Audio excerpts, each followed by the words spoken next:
1% of dudes rapping, they ain't nice as me. 98% ain't live the same type of life as me. The judge gave me life and then they sent me where the life is be. That level 4 with depth and vice, the type of stuff they like to see. Two choices, fight or flee. I refuse to die a chump. I never been a mark, but damn, it's scary when that riot jump. I seen dudes cry, get pumped, and some sexually brutalized. Knew a dude who lost his life and he was only doing 5 year-long racial fights when homie all you do is ride. Lonely days and nights up in a hole causing suicide. From the moment you arrive, you see the Mexican mafia, AB skinheads with big giant swastikas, pro-black philosophers, the BGF, the Kumi, and Muslims who will murk you from the nation to the Sunni. That MS was loony, quick to ride up on they rival. Even Christians went to church, hide knives up in a Bible. Political and tribal, the Crips and Damus, the Long Beach, the Hubs and the Dubs and the Grooves, the IE, the Bakersfield, the Dago Pyrus, the Hustlers quick to roll, the gangsters gon' move. Say, what's cracking, YouTube? It's your boy 16 to Life, and I'm back like I'm on a parole violation. Yard down! For those of y'all that's new to my page, in 1994, I got arrested. I was eventually sentenced to 16 years plus life, and I served 24 years straight in the California prison system. Yeah, that's me gassing on that intro song right there. And if you want to get that song, you can purchase it on a 10-song EP that you get directly from me on a digital download link. If you're interested, hit me up on my email, 16tolifemusic@gmail.com, Cash App, PayPal, or Zelle me $20. I'm going to get it to you ASAP. If you want to check out more of my music, go to my YouTube playlist, scroll down to gas stations, or type in 16 to Life gas stations, and you can hear much more of my music there. Now let's hop right up into this video, man. So I bumped into a dude in the store a couple of days ago. So I'm shopping, right? And I happen to see the dude look at me, and then so I turn, I recognize that he's looking at me. And a lot of times, a person will glance at me, and I can just tell by the way that he's looking at me that this dude has recognized me from YouTube, more than likely, maybe some other spot, but most of the time it's YouTube, right? So I see him looking again, so I continue going, doing what I'm doing on the aisle, shopping or whatever. He slide down my way. He like, chill, what's up, man? Yard down. So I said, hey, man, what's up? Sometimes the cat will recognize me. I turn around and say, hey, man, what's up? It's not me. That's my brother. I got a twin brother. That's my brother, but this time I didn't do it. So I'm talking to the dude, right? And a lot of people are intrigued at just knowing that I've done so much time in prison, 24 years straight. Sometimes when I say it now, it almost doesn't even seem real, But so anyway, I could tell once again, this dude, he had watched my page a lot or whatever. He was asking me questions, man. His name was Kevin, right? And so he asked me a pretty good question. He said, chill, it seems like a lot of the stuff that goes on in prison in terms of fighting and riots are pretty much dumb stuff, and I said, hey, man, I agreed with him. I said, yeah, you're right. He was like, basically being out here, being in the free world and viewing some of the things that you guys fight about, and are willing to kill each other about is pretty, minuscule and small or whatever, right? To pretty much paraphrase what he was saying. And then he asked me, he said, hey, man, what do you think was the most pettiest thing that you was involved in that turned into a riot, right? And I said, what, that's a good question, man. And so I got to thinking about it. And I said, what? And so I told him, but I said, I'm going to also do a video on it, right? And this is the dumbest reason that I was in a riot, right? So I'm gonna go all the way back, and I told this story one time before. I'm gonna go all the way back to the county jail, man, about 1995. I got moved from the Riverside County Jail down to a county jail in the city of Temecula.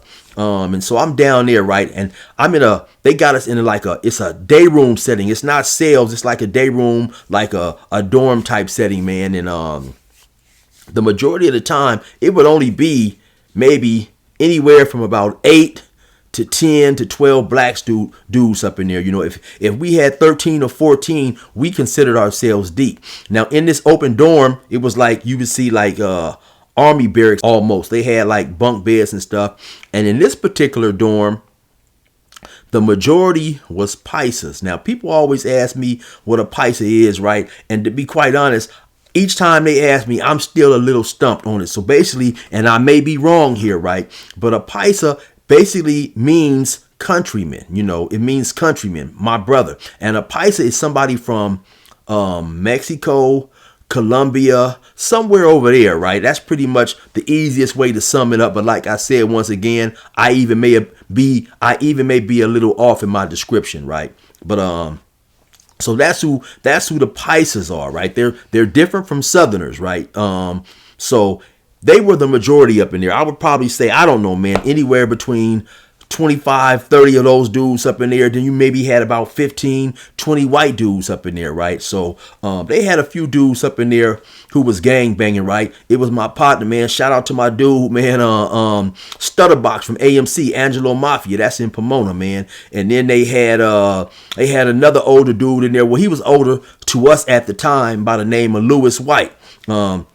He claimed to be the first dude in Riverside charged with 3 strikes for stealing some underwear or something like that. And it's crazy that I mentioned him because I just got in contact with him maybe about 3 or 4 months ago. You know, I don't know how much time he ended up doing, 25, 30 years somewhere, but I'm going to try to get him to interview and come on my channel and talk about that experience too, right? And it was another dude up in there, and I had just referred to him as S in the last videos that I made about him because that was the initial of his name that he went by. And so S, he ended up basically writing the district attorney saying that I had confessed my case to him and he was willing to cooperate against me in exchange for lesser time and all that. And that's exactly what he did. Dude ended up coming to my trial, telling on me, testifying, so on and so forth, right? So he has since passed away, and it was me, S. It was I believe it was a dude by the name of Earl. Earl was from Tustin. It was a couple of other dudes up in there, right, who were gang members, but the majority of dudes up in there, man, were just crack smokers getting their life back together, getting that much needed rest they need from putting that glass pipe in their mouth, inhaling and inhaling and inhaling. So some of them dudes, man, they'd come up in there, man, and they wouldn't do nothing but wake up, eat, sleep, drink milk, and fart all damn day for about 2 or 3 weeks until they got, back to their proper position, right? So it was another dude up in there by the name of Big Bill. Now, Big Bill was probably about 18, 19 years old. Big old giant light-skinned dude, man. This dude probably had to be anywhere from 6'2 to 6'4 maybe. Probably 340, 350 pounds, Big Bill was, he was young, man. Big Bill was jubilant, jovial, and jolly, man, at all times, man. Big Bill was always smiling and happy, especially around dinner time when he would realize somebody didn't want their cake or their mashed potatoes or something like that, and I didn't necessarily really like a whole lot of the sweets up in there, so he would be like, "Hey, Jill, hey, are you going to eat that cake right there, Jill?" I'm like, "No, go ahead and get it, Big Bill." "Oh, man, thanks. I love you." He'd give me a big old giant hug, right? And like I said, man, Big Bill was always jubilant, jovial, and jolly, right? So I would always wonder, man, because I know at that time I looked square. I had on some little studious looking glasses and whatnot, but I always used to wonder, and sometimes you see individuals like this in jail or in prison, you be thinking like, man, what in the hell is this dude in there for? You know what I'm saying? Because he just seemed like a dude who didn't deserve to be in there. He was always happy. He was good natured and this and that, right? And so from time to time, me and the homie Stutterbox, we would ask him, "Hey, Bill, what happened, homie? Why are you in here?" "Oh, I'm embarrassed. I don't want to talk about it." He would always say that, right? And so I'm just like, after a while, just of watching his nature, and it seemed like I became more curious, right? I became more curious, and I would ask him, and he would always hit me with the same, "Oh, man, it's embarrassing. I don't want to talk about it. But are you going to eat that cake?" So all Big Bill wanted to do, man, was eat up in that thing, right? Feel his big old face, right? And so one day we finally sitting up in there and we had got to know each other a little better. We playing cards up in there because it's not much to do up in there. You know what I'm saying? You wake up, you get up in there, we could come off our bunks and they had a little day room with some tables. And so we just play cards the majority of the time, man. A couple of older dudes and stuff, me, Stutterbox, and, we sit over there, we play cards or whatever, right?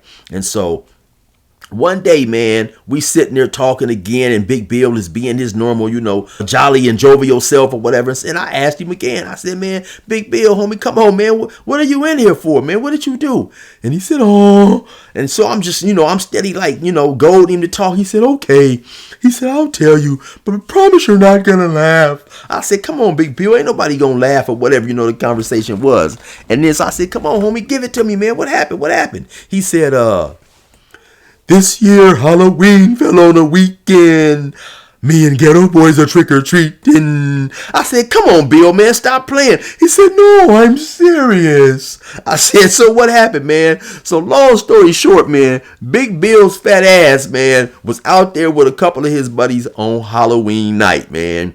And I guess some kids walked by and their bags was just too full of candy. And goddamn it, Big Bill just couldn't stand it, man. Big Bill's fat ass snatched the trick-or-treat bag from the kids and tried to take off running. Big fat William Refrigerator Perry's son looking ass motherfucker, right? And so of course, they end up, calling the police on Big Bill. And I mean, Big Bill got out of breath, and I don't know how they called his big ass, but they called his big ass. And that's what Big Bill was up in there for, man. So anyway, let me get to this story about this petty ass riot we get into it with the Pisces, right? So the homie Stutterbox made a bet. Now it was a Pisces dude in there by the name of Jose. Now Jose was cool. Jose was skinny. Jose was, maybe about, I want to say 5'7", 5'8", maybe about 135, Now Jose was a cool dude. We had a good relationship with the Pisces up in there or whatever. And so Jose was cool with Bill, and he'd be talking to Stutterbox and this and that. And so it was a fight coming on, a pretty big fight back then. I don't remember exactly who it was, right? I want to say it was Julio Cesar Chavez versus somebody, maybe it was against Pernell Whitaker or whatever. I'm not 100% sure, right? This happened in 1995, so that's damn near 31 years ago. So anyway, Stutterbox and Jose make a bet on the fight, right? So the fight finally arrives, it comes, and whoever Jose had bet on, which was a Mexican fighter, he ended up winning the fight, right? Now, for whatever reason, Stutterbox goes to protesting, talking about they didn't bet or whatever it was. I can't remember exactly what Stutterbox's argument was about why he felt that he shouldn't have to pay or whatever. But if my memory serves me right, to keep it 100 like I always do, Stutterbox was just on some bullshit. I don't know what it was, but he came up with some frivolous type of excuse. We didn't shake hands, or you didn't tell me you really wanted to bet. I don't remember exactly what it was, right? But like I said, if my memory serves me right, Stutterbox was basically just trying not to pay, right? So he's coming down there. Jose is coming down there to where the blacks hang out at the back of the dorm. Like, kind of, you come in, like when you come in, it's like something that you might see on 60 Days In. You open, the door opens up, and like I said, it's just a big like day room with some bunk beds up against the way back of the wall, right? And so when you come in, we would be to the right at the back of the wall at the end. That's where the brother stays, down there.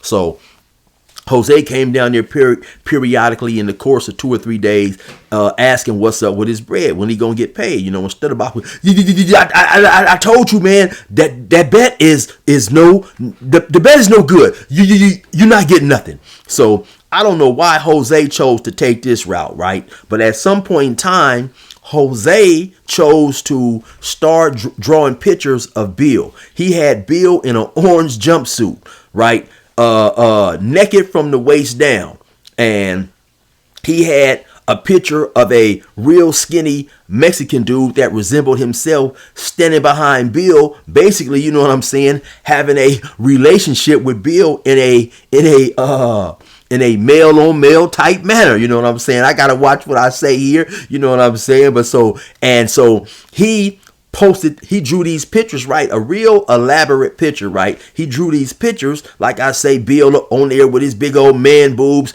hanging and dangling and swinging all over the place with a smile on his face. You know what I'm saying? He had Jose behind him grabbing his hips and stuff, like they was really getting it on or whatever. And so he drew these pictures, and he posted the pictures on these big like pillars, like these columns that held up, you know, the that was a structure of the day room that we was in or whatever, right? So now one day we, you know, we coming back from chow. When chow, we just would go and sit at some tables in there, right? And so after we get up and take our trays to the little open door slot and put our trays away, we see a bunch of Pisces over there giggling. They standing at the column just giggling, right? They just over there laughing and giggling and just having a fun old time and stuff. So eventually somebody go over there, right? And they see the picture of Bill, you know what I'm saying? So they take the picture down and go take it to Bill, right? So Bill is sitting at the table looking at it like Bill, his mouth half open. He looking dazed and amazed like, man, why they doing me like this? Why they bringing me, you know, why they bringing me into this type of bullshit, right? So as Bill is sitting there looking at the picture with his mouth all open and stuff, of course, you have a few cats like me and Stutterbox and whoever else. We come up over his shoulder to see what he looking at, and we start giggling and laughing. You know, Big Bill get mad. He like, man, I'm telling you, these motherfuckers better stop playing with me. These motherfuckers better stop playing with me. He ball the picture up, go throw the picture in the trash, right? So, like I said, the picture of the dude behind him looks like Jose. The very next day, we go to chow. Once again, Jose has put up another picture. So you got people over there looking at the picture. They laughing and stuff. You know, they see the picture up there on the thing. They laughing. It's pretty much a replica of the same picture of the day before. You know what I'm saying? Bill getting the business. Dude is giving it to Bill in the hip. You know what I'm saying? So sex playing an individual in prison or making a sexually related joke is basically extremely frowned upon, right? Nobody wants to be sex played because, of course, you know, it's a whole bunch of men in there, and some people feel that if you don't do anything when a dude is jokingly talking about, you know, giving you his male member, the next thing you might look up and he may actually be trying to have some Fleece Johnson relationships with you and stuff. So that's something that, you know, that's frowned upon, right? You have some people that do it, but it's very, very frowned upon, right? And so the next day, they put the picture up again. Like I said, it comes to Bill's attention. Bill go over there. He look at the picture. He snatched the picture down. He said, all right, man, yeah, I'm going to show him. I'm going to show him now. I'm going to show him, right? So like I say, man, Big Bill is a big old giant dude, light-skinned. It almost looked like maybe Albie Shore and Fat Albert had a baby, something like that, right? So I'm not necessarily thinking Bill is fit to get violent because I haven't seen anything out of Bill that would suggest he would do anything violent to anything outside of a honey bun or a cake. You know what I'm saying? Only thing Bill want to do is eat, right? So like I say, I haven't seen him do anything violent. So now after we leave the little area for us to eat, and we go back and we sit on our bunks so the porters and stuff can clean up. Everybody's supposed to be on their bunk for maybe about an hour or so or whatever. And so Jose is sitting on his bunk, and like I said, the bunks appear to be like, you know, in an army barrack. You can easily go in and out of somebody's bunk. Jose is sitting on his bunk, but he's facing this way. Our bunk areas are behind Jose and those guys. Like, you know, the bunks are all in a line and stuff. And so Jose is facing this way, right? And so Bill gets up, he starts walking towards Jose. Jose is talking to somebody, but of course Jose can't see Bill coming because his back is turned. Now Bill doesn't come in the front of Jose and walk like right into what's known as his driveway and talks to Jose like that. He comes up and he stops and comes in the area, the bed area directly behind Jose. And so then he grabs Jose by the back of the jumpsuit and just snatches him. When he snatches him, he pull him all the way across the bed and then just start busting him. Boom, boom, boom, giving him the hard right. Put up another one, motherfucker. Put up another one, motherfucker. Boom, boom. Now Jose, the dude that he was talking to, he jumps up and he comes around the corner and he just starts saying, hey, motherfucker. Hey, motherfucker. That's all he's saying though. He's just, hey, he's clapping his hand and slamming his foot real hard. But Bill, like I say, Bill is so big and going to work so violently. That's all dude is doing. Bill is pounding on him. Bill must have gave the dude about 7 or 8 hard rights. Boom, boom, boom, boom, boom. Put up another one, motherfucker. So he finally slammed him on the ground or whatever and just leave him right there, leave him right there, and he walk off. I look at Jose. Jose is looking bruised, confused, and whooped out of both his shoes. You know what I'm saying? So Bill go back down there to the black bed area, and of course now we already know that, it's getting ready to get cracking more than likely. They probably not going to. And so a few of the Pisces, they picked up Jose. They walk him down there to the area where the majority of the Pisces hang out and sleep. And of course, they have a little powwow. So now, of course, the brothers, the few that we have, we down there talking. We already know that more than likely it's getting ready to crack, so on and so forth. And so we getting prepared because, like I say, we are vastly outnumbered or whatever, man. And so sure enough, in about an hour, you have 2 or 3 Pisces. You have Jose and the dude that he was talking to. They come down there. They leading the pack. But you got the rest of the Pisces right there behind them, right? So they come down there and they say, they talking about Stutterbox and Bill. You got to roll it up, motherfucker. You got to roll it up. And of course, the homie Stutterbox, man, he was a flat out rider. He ain't going for none of that. So he tell one of them, he say, I whoop your ass, and then I will whoop your ass. And of course, they start talking crazy, and Stutterbox ran up in there and just fired on one of them. Boom! And of course, that kicked the riot off, man. But and so that definitely had to be the most petty reason that I was involved in a riot, man. And I'm gonna just keep it 100, man. At the time, we was laughing at the pictures that they was putting up, and even today when I think about it, man, it's just extremely funny. I couldn't put the picture, or I didn't want to put the picture of Jose behind Big Bill like they actually had it, just in case YouTube has policies about showing, that type of content or whatever they may consider. So, but anyway, you guys get the picture. And you know what I think I'll do? I'll probably leave a link to that original story in the descriptions just in case you guys want to check it out. But anyway, you already know what it is. It's your boy 16 to life. Resume normal program.